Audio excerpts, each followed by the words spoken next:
Okay, so this is what I've done this week. I've put a little latch on my gate into the orchard. Some of the trees have started to, look at that, it even works. Some of the trees have started to blossom. I'm not sure what some of them are, especially this one.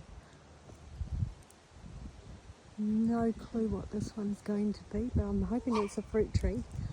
I've got peach trees down there, cherry trees somewhere, apple. I think this one might be a pear.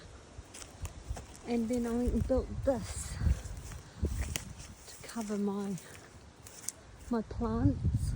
It's not very well made, but I'm getting there. And it's just temporary, so it's